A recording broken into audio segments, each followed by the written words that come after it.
Welcome to Hannity. Tonight, terrorism is the American voters' #1 concern. According to a brand new Fox News poll, 24% of voters rank terrorism as the issue that they are most worried about, with the economy coming in second. And contrary to what President Obama and the Democrats have been saying, according to the same Fox poll, 66% of voters think that Americans are at war with radical Islam. Now, despite a large majority of Americans recognizing this ongoing conflict with terrorists who are acting in the name of Islam, the Democrats still refuse to admit this. Watch this. We must absolutely reject that we are somehow at war with an entire religion. The United States could never be at war with any religion because America is made up of multiple religions. We're strengthened by people from every religion, including Muslim Americans. Islam is not our adversary. Muslims are peaceful and tolerant people and have nothing whatsoever to do with terrorism. Now, unlike the Democrats, 2016 GOP presidential candidate Senator Marco Rubio is taking the issue of radical Islam head-on in a brand new ad. Let's look at this. This is a civilizational struggle between the values of freedom and liberty and radical Islamic terror. What happened in Paris could happen here. There is no middle ground. These aren't disgruntled or disempowered people. These are radical terrorists who want to kill us because we let women drive, because we let girls go to school. I'm Marco Rubio. I approve this message because there can be no arrangement or negotiation. Either they win or we do. All right, here with reaction, 2016 Republican presidential candidate, the great senator from the great state of Florida, Marco Rubio. Sir, how are you? I'm good. How are you, Sean? You know, it's always peace and prosperity that drive elections, but I would argue peace, prosperity, immigration, the refugee problem are going to be really big issues this year. The president continues to insist that we take in Syrian refugees, even though James Clapper and even though our FBI director and assistant FBI director and the chairman of the Homeland Security Committee in the House are all saying that ISIS is likely to infiltrate the population. Why is the president willing to gamble with the lives of the American people, especially in light of the fact that this just happened in Paris? Well, first, you just ran clips from Hillary Clinton and Barack Obama that just boil my blood. No one, who is saying that we're at war with Muslims? No one is saying that we're at war with an entire religion.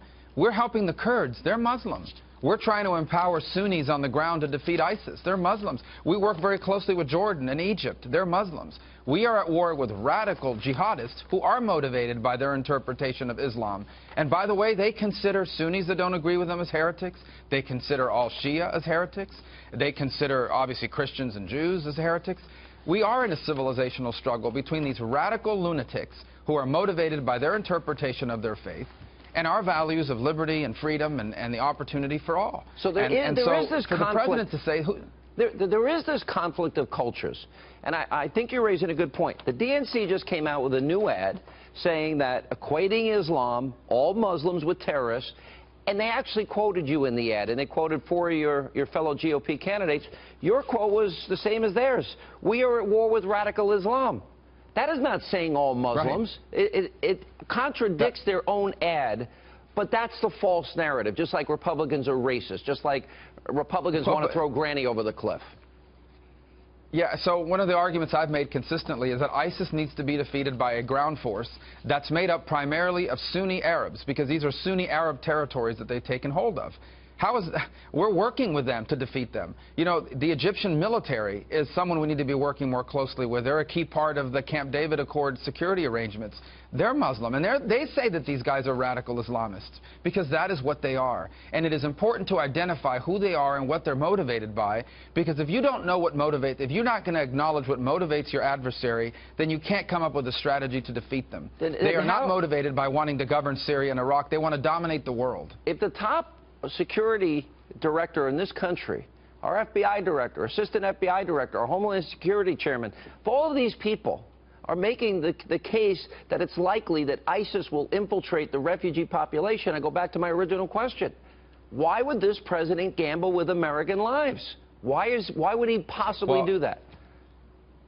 I don't understand. You'll obviously have to ask him if you ever get a chance. I think, quite frankly, they're very irresponsible and very incompetent on the work that they do. But on the Syrian point, on the refugee point, it's not that America's saying we don't want any refugees. What we're saying is you can't come here as a refugee if we can't vet you. And all I've said is we are not going to be able to vet most of these people.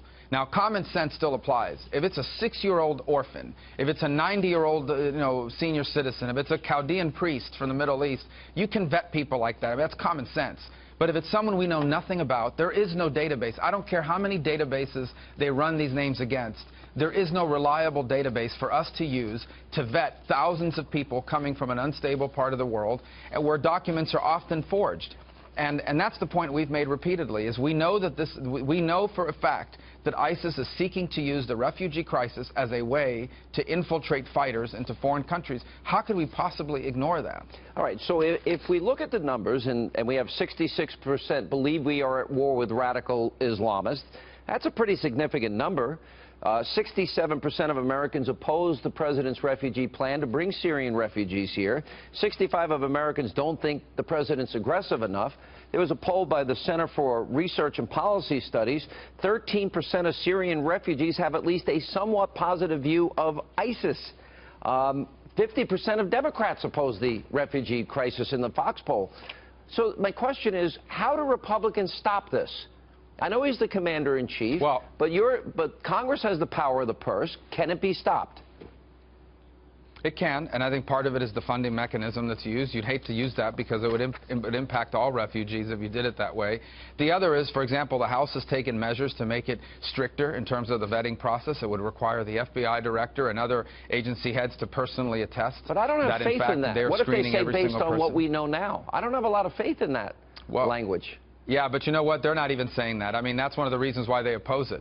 They've obviously said, the FBI director has said, and others have said, well, we can't possibly do that. I mean, we can't guarantee everybody. Well, that's the problem. And my point that I've made is, if you allow 10,000 people in, and 9,999 of them are good people, and one of them happens to be an ISIS killer, you have a problem. This is an issue in which you have to be 100% right. Because just to be wrong on one person would be enough to potentially trigger an attack within the United States. All right.